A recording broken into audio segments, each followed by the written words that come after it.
Summer के लिए हो जाइए तैयार।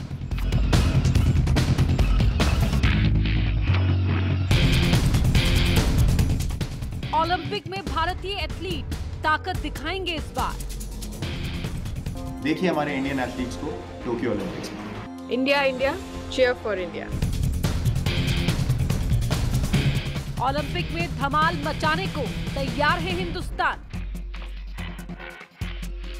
एक खिलाड़ी दुनिया के किसी कोने में हाथ में तिरंगा लेकर के दौड़ता है, सारे हिंदुस्तान में ऊर्जा भर देता है। 119 खिलाड़ी, 18 प्रतियोगिताएं। Like the Indian soldier, the athlete also fights for the honor and soul of the nation. दुनिया देखेगी हिंदुस्तान की खेल योग्यताएं। टोक्यो ओलंपिक में आ गए इंडिया वाले।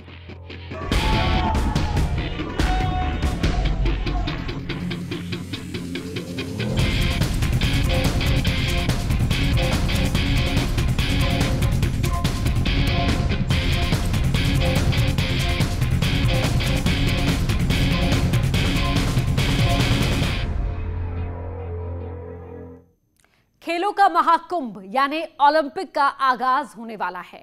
23 जुलाई से 8 अगस्त तक जापान के टोक्यो में ओलंपिक का आयोजन किया गया है। इस ओलंपिक में 33 प्रतियोगिताएं होंगी। भारतीय खिलाड़ी 18 कंपटीशन में शामिल होंगे। दुनिया के सबसे बड़े खेल आयोजन में भारतीय खिलाड़ियों का पहुंचना शुरू हो गया है।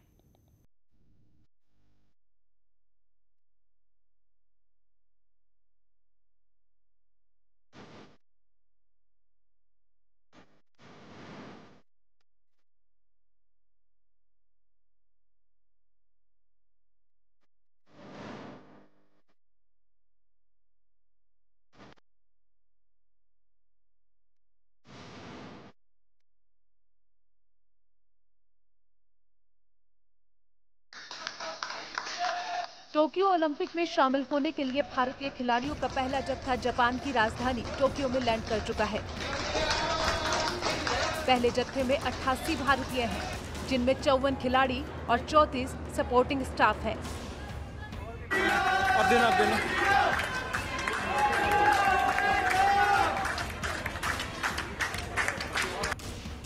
राजधानी दिल्ली से जब ये दल टोक्यो के लिए रवाना हो रहा था, इंदिरा गांधी इंटरनेशनल एयरपोर्ट पर उनको चीयर किया गया। Thank you.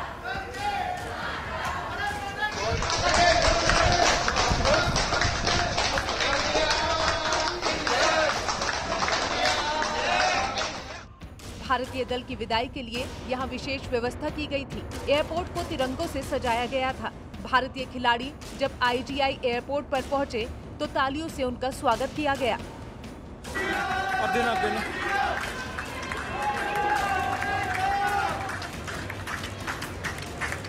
ये बोलना चाहूँगी, इंडिया के लिए खेलना ही बहुत बड़ी बात होती है। एंड आई थिंक हम डबल्स में और मैं सिंगल्स में अपना बेस्ट देती रहूँगी कि जितने राउंड तक पहुँच सकूँ, और I give my best over there. Olympic के लिए रवाना हुए पहले दल में तीरंदाजी, badminton, table tennis, hockey, judo, gymnastics, तैराकी और वेट लिफ्टिंग से जुड़े खिलाड़ी हैं। पहले दल में पुरुष और महिला हॉकी टीम के खिलाड़ियों की संख्या सबसे ज्यादा है। इतना बड़ा प्लेटफॉर्म में कंपटीशन करना है और मैं एंजॉय करके अच्छे से कंपटीशन करूंगी और अपना इंडिया का नाम रोशन करने का कोशिश करूंगी। कॉन्फिडेंस तो है, काफ़ी तैयारी किया है मैंने और अभी मौका है कि अपना जो सबसे बेस्ट परफॉर्मेंस है वही देने का। दिल्ली एयरपोर्ट से रवानगी के दौरान खेल मंत्री अनुराग ठाकुर ने खिलाड़ियों का हौसला अफजाई की। कुछ भारतीय खिलाड़ी यूरोप और अमेरिका से सीधे टोक्यो के लिए रवाना हो गए। टोक्यो पहुंचने पर भारतीय खिलाड़ियों का भव्य स्वागत किया गया।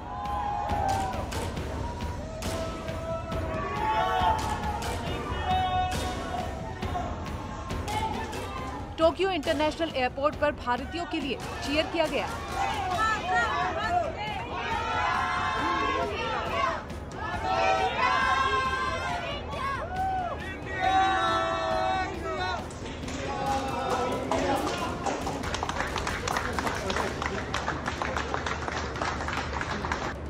टोक्यो ओलंपिक में भारतीय दल में 228 लोग हैं। इनमें 119 खिलाड़ी और 109 सपोर्टिंग स्टाफ हैं। यूपी के 13 खिलाड़ी भारतीय दल में शामिल हैं। इस बार 18 प्रतियोगिताओं में 85 मेडल के लिए भारतीय खिलाड़ी जोर आजमाइश करेंगे। Archery, athletics, badminton, boxing, fencing, golf, gymnastic, hockey, judo, selling, shooting, तैराकी, टेबल टेनिस, कुश्ती, वेट लिफ्टिंग। कोविड की वजह से टोक्यो ओलंपिक में कोरोना नियमों का पालन करना जरूरी होगा। इस बार का ओलंपिक खेल दर्शकों के बिना खेला जाएगा।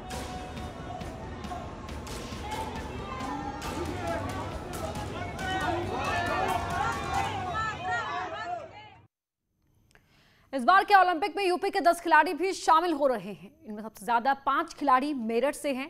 यूपी के खिलाड़ियों के लिए सीएम योगी ने पुरस्कारों की भी घोषणा की है। यूपी का जो भी खिलाड़ी ओलंपिक में मेडल जीत कर लौटेगा, सरकार उन्हें मालामाल कर देगी। मेडल जीतने के लिए खिलाड़ियों ने खूब पसीना भी बहा है।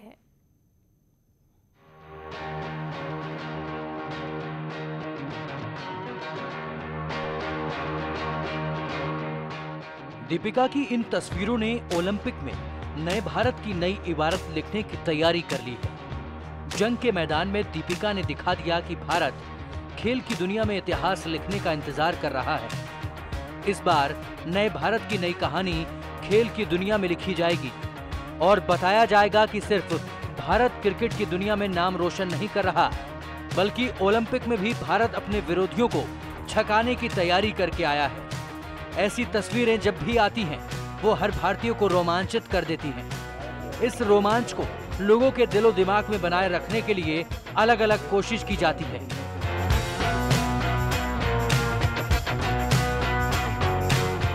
टोक्यो ओलंपिक में इतिहास रचने के लिए खिलाड़ियों ने खास तैयारी की है। इस बार यूपी से 10 खिलाड़ी हिस्सा ले रहे हैं, जिसमें मेरठ के shooter Saurabh Chaudhary, race walker Priyanka Goswami, Annu Rani, Vandana Kataria और पैरा खिलाड़ी विवेक विकास हैं। बुलंदशहर से 3 खिलाड़ी, जिसमें बॉक्सिंग में सतीश कुमार, शूटिंग में मेराज अहमद, रोइंग में अरविंद सिंह शामिल हैं। चंदौली से शिवपाल सिंह एथलेटिक्स में आजमाइश करेंगे। वाराणसी से ललित कुमार उपाध्याय को हॉकी टीम में शामिल किया गया है।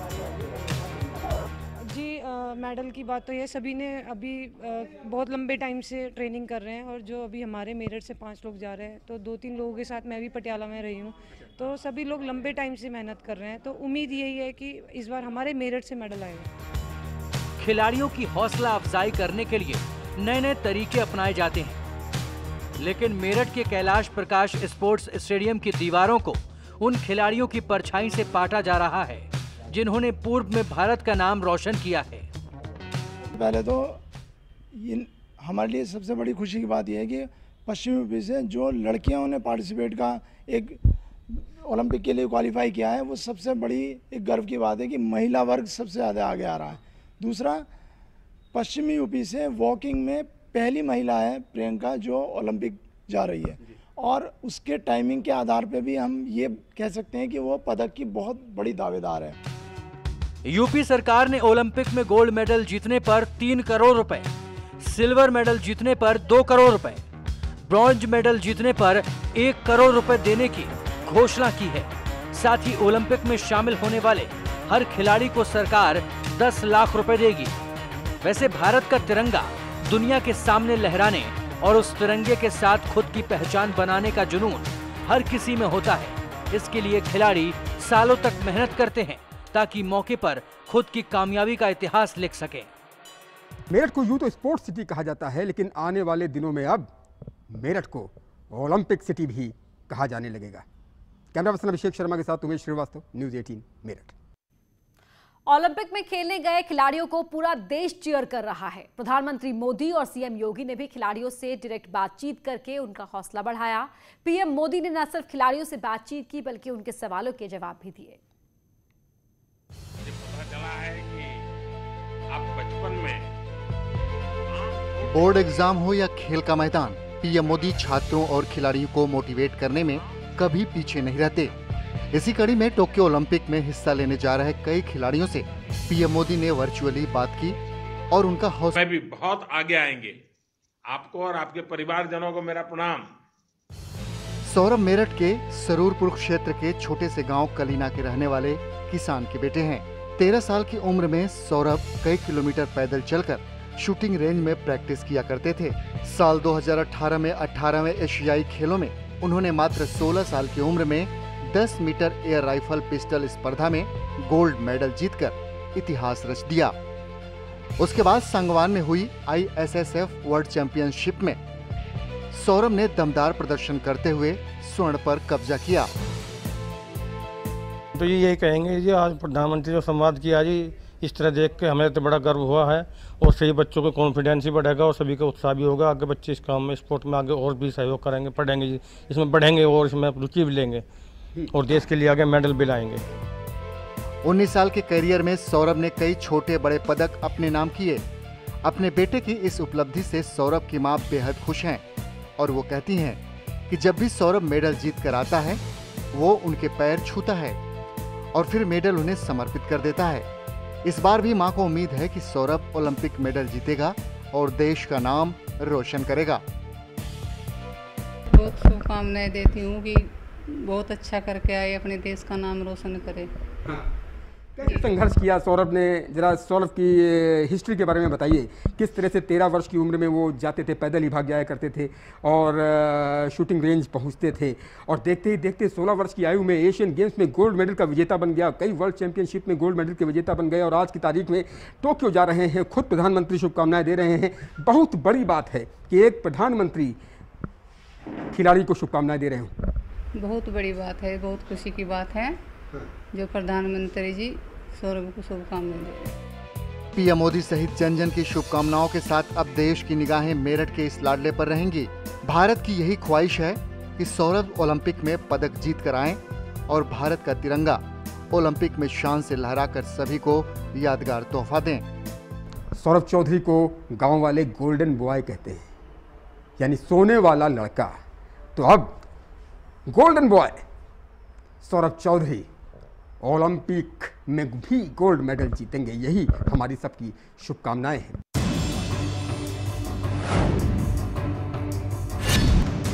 शिवपाल यादव टोक्यो ओलंपिक में जेवलिन थ्रो के भारत के खिलाड़ी हैं।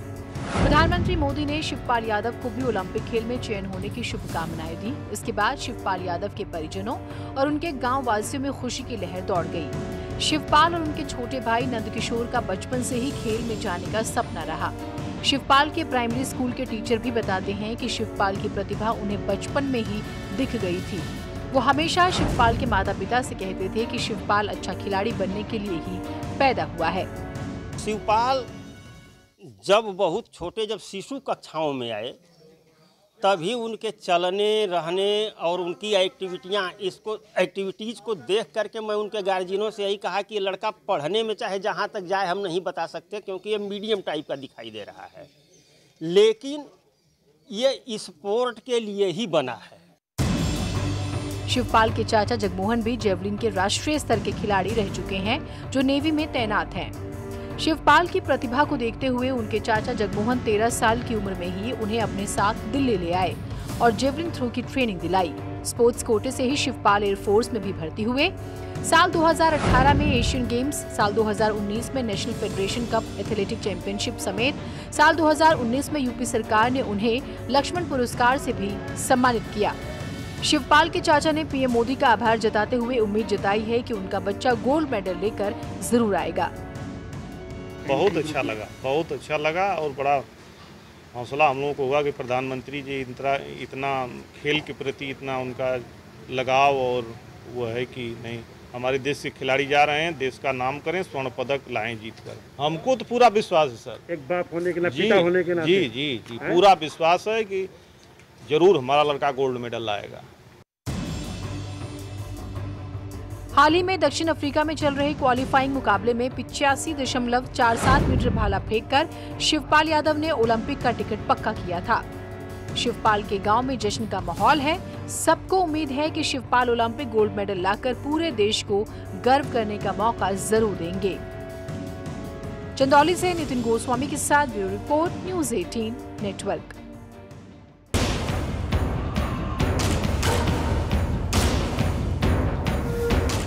Express 100